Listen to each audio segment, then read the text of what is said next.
नमस्कार, जनप्रवाह न्यूज में आपका स्वागत है। देश दुनिया की तमाम खबरों के साथ मैं हूं हेमेंद्र सिंह। प्रधानमंत्री नरेंद्र मोदी शुक्रवार को तमिलनाडु के कन्याकुमारी पहुंचे।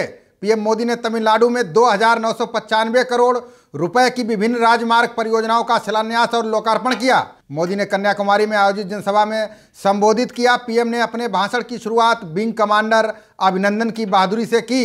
उन्होंने कहा कि हर भारतीय को गर्व है कि विंग कमांडर अभिनंदन तमिलनाडु के हैं। That India's first woman defense minister, Nirmala ji, is from Tamil Nadu. Every Indian is proud that the brave wing commander Abhinandan belongs to Tamil Nadu. उन्होंने आतंकवाद का जिक्र करते हुए कहा कि देश कई वर्षों से आतंकवाद का सामना कर रहा था। 2004 से 2014 तक कई आतंकवाद हमले हुए, लेकिन किसी ने इस पर सख्त कार्रवाई करने की जहमत नहीं उठाई। Friends, India has been facing the menace of terrorism for years, but there is a big difference now. India will no longer be helpless in the wake of terror. From 2004 to 2014, there were several terror attacks. There were blasts in Hyderabad, Ahmedabad, Jaipur, Bengaluru, Delhi, Mumbai, Pune, and other places. The nation expected those responsible for these acts of terror to be punished, but nothing happened. मुख्यमंत्री योगी आदित्यनाथ ने Mi-17 helicopter crash होने पर शहीद हुए UP के 2 वायुसेना के जवानों को श्रद्धांजलि दी है।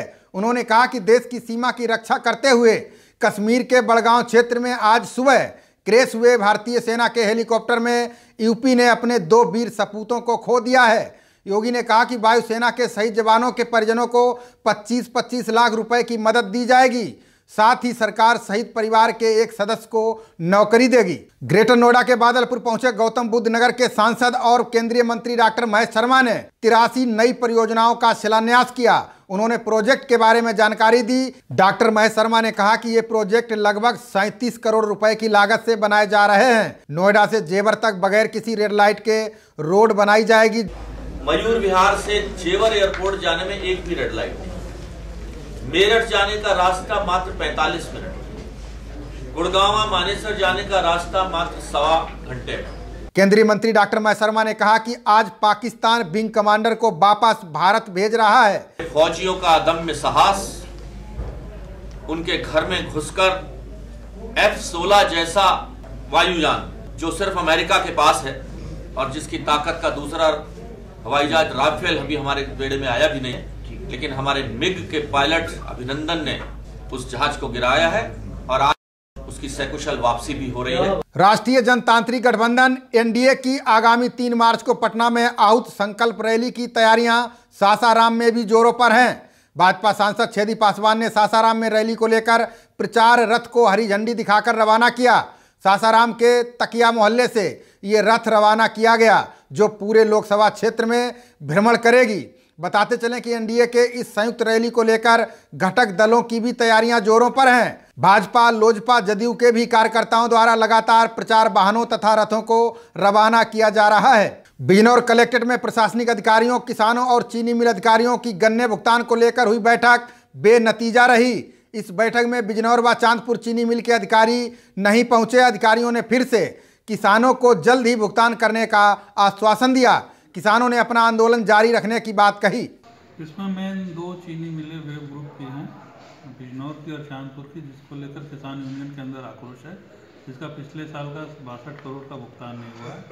उसके संबंध में भी वार्ता हुई, जिसमें ये सहमति बनी है यदि अगले 2 दिनों के अंदर भुगतान नहीं होता है तो उसके बाद किसान यूनियन द्वारा अपना धरना प्रदर्शन की कार्रवाई की जाएगी। हम लोगों ने चीनी मिलों को बुलाया हुआ है, उनके स्टाफ को, तो इसमें हम लोग अभी वार्ता करेंगे और किस प्रकार से इनका भुगतान करा दिया जाए उसको हम लोग अभी विचार मारेंगे। अभी यहाँ पे कोई प्रतिनिधि नहीं है, हम लोगों ने भेजा हुआ है प्रतिनिधि को उनको बुलाने के लिए। उम्मीद है कि कल तक वो लोग आ जाएंगे, तो उनसे भी विचार विमर्श करके भुगतान के संबंध में हम लोग कार्रवाई करेंगे। तो 3 बजे तक का प्रशासन ने समय मांगा था। जिला प्रशासन ने कुछ फोटोग्राफ्स, वीडियो हम लोगों को दिखाई है।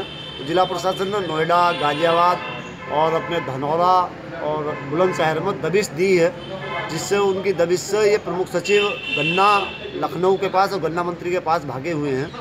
जो जानकारी हमारे पास है। जिला प्रशासन के बुलावे पर वो आने को तैयार नहीं, उनकी नीयत खराब है।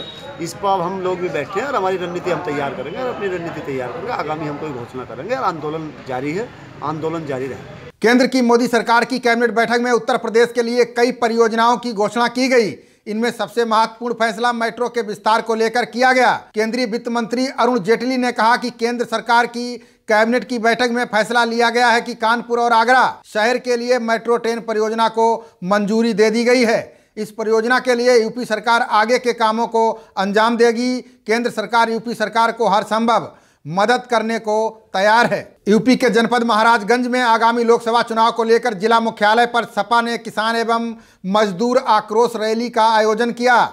रैली में सपा के प्रदेश अध्यक्ष नरेश उत्तम पटेल ने जनसभा को संबोधित किया। इस दौरान भारत में पाकिस्तान से जारी गोलाबारी को लेकर नरेश उत्तम ने कहा कि हमारी सेना बहादुर सेना है, भाजपा को सेना को लेकर राजनीति नहीं करनी चाहिए। देखिए, हम भारत की सेना के जवान जो पुलवामा में शहीद हुए हैं उनको हम नमन करते हैं, उनको श्रद्धांजलि अर्पित करते हैं और उनके बहादुरी की प्रशंसा करते हैं। और हमारे देश की जो सेना है बहुत बहादुर है। हमारी देश की सेना दुनिया में सबसे अच्छी हमारे देश की सेना है। निश्चित रूप से सीमा में जो हमारे जवान जुटे हुए हैं उनको भी हम प्रणाम करते हैं। सपा मुखिया अखिलेश यादव ने मोदी सरकार पर लखनऊ में निशाना साधा। अखिलेश यादव ने कहा कि मोदी सिर्फ जुमलेबाजी करने में लगे रहते हैं, जबकि खेती, उद्योग, दुकानदारी, कारोबार सब बदहाल हो गए हैं। इसलिए अब फिर जुमलेबाजों की जुमले वाली ढोंगी सरकार नहीं चाहिए। मुख्यमंत्री योगी आदित्यनाथ ने यूपी स्वास्थ्य विभाग के अधीन चलने वाली 8 योजनाओं का लोकार्पण व शुभारंभ किया है। इनमें हेल्थ एंड वेलनेस सेंटर, मातृ एवं शिशु स्वास्थ्य, टेलीमेडिसिन व रेडियोलॉजी सेवा और 102-108 एम्बुलेंस सेवा शामिल है। उत्तर प्रदेश के मुख्यमंत्री योगी ने जन आरोग्य अभियान गोल्डन कार्ड आरोग्य कार्ड का वितरण किया। ये पत्र मुख्यमंत्री योगी ने खुद अपने हाथों से लाभार्थियों को सौंपे। मुख्यमंत्री योगी ने कहा कि जब से भाजपा की यूपी में सरकार बनी है तब से स्वास्थ्य विभाग को मजबूत करने का काम सरकार बहुत तेजी के साथ कर रही है। वहीं महिला एवं परिवार कल्याण मंत्री रीता बहुगुणा ने कहा कि जब से योगी सरकार ने काम करना शुरू किया है तब से उत्तर प्रदेश में शिशु मृत्यु दर कम हुई है, मातृ मृत्यु दर भी इस सरकार में कम हुई है, हर बीमारी का रेशियो इस सरकार में कम हुआ है। अगले 3 साल में सबसे अच्छी स्वास्थ्य सेवाओं को प्रदान करने वाले प्रदेश हम होंगे। यूपी बोर्ड परीक्षा को नकल विहीन कराने वाली यूपी सरकार के दावों की पोल खोलने वाले आंकड़े सामने आए हैं। यूपी बोर्ड परीक्षा 2019 में अब तक 6,45,589 छात्रों ने परीक्षा छोड़ दी है, जबकि हाई स्कूल के 1729 और इंटर के 10,053 छात्र परीक्षा में अनुपस्थित रहे हैं। आपको बता दें कि यूपी सरकार ने नकल विहीन परीक्षा कराने की जिम्मेदारी deputy CM doctor Dinesh Sharma को सौंपी है। उप मुख्यमंत्री दिनेश शर्मा यूपी के परीक्षा केंद्रों का औचक निरीक्षण भी कर रहे हैं। रालोसपा सुप्रीमो उपेंद्र कुशवाहा ने प्रधानमंत्री पर तंज कसा है। उपेंद्र कुशवाहा ने कहा कि प्रधानमंत्री नरेंद्र मोदी बनावटी पिछड़े वर्ग के नेता हैं। उपेंद्र कुशवाहा रोहतास के डिहरी में रालोसपा के विधानसभा स्तरीय कार्यकर्ता सम्मेलन को संबोधित कर रहे थे। उपेंद्र कुशवाहा ने कहा कि पीएम महागठबंधन को मिलावटी कहते हैं, ऐसे में पीएम मोदी को उनके इस राजनीतिक बयान का जवाब देना जरूरी है। देखिए, उन्होंने खुद कहा कि मिलावटी है महागठबंधन, हमने कहा है कि मिलावटी महागठबंधन तो नहीं है, लेकिन अब बनावटी पिछड़ा जरूर है, क्योंकि पहले से कोई जन्मजात पिछड़ा नहीं है। बाद में इनकी जात को सरकार ने एक निर्णय लेकर के पिछड़ा वर्ग में शामिल कर लिया।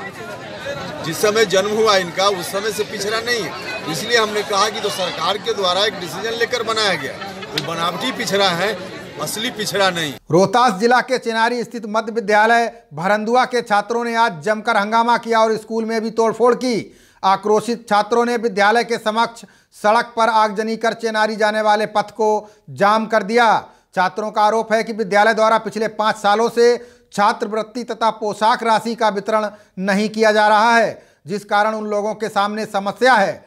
छात्रों के हंगामे से परेशान शिक्षक विद्यालय छोड़कर भाग गए।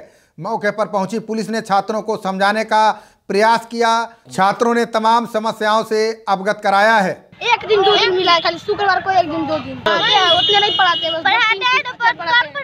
5 साल से बहुत दिन से होता है कि क्लास में छात्रवृत्ति 5 साल से नहीं मिल रहा है लड़कन का। ये भी नहीं पढ़ाते हैं, अच्छा चीज पढ़ाते भी नहीं है, खाली मोबाइल लेकर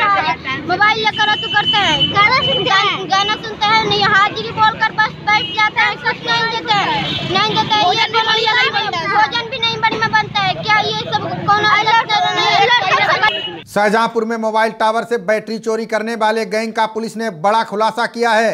इस मामले में पुलिस ने एक अभियुक्त राजन वर्मा को गिरफ्तार भी किया है। उसके पास से पुलिस ने लाखों रुपए की चोरी की गई बैटरियां और उपकरण बरामद किए हैं। मामला थाना जलालाबाद इलाके का है, जहां 20 फरवरी को इंडस कंपनी के मालिक ने मोबाइल बैटरी चोरी करने की रिपोर्ट दर्ज कराई थी। इसके बाद पुलिस ने अरविंद वर्मा नाम के चोर को मुठभेड़ के दौरान गिरफ्तार किया था। दूसरा चोर पुलिस को चकमा देकर फरार हो गया। जलालाबाद क्षेत्र से एक टावर से बैटरियां चोरी चली गई थी, तो हमारी जो सर्विलांस टीम और थाना जलालाबाद की टीम केस के अनावरण के लिए लगी हुई थी।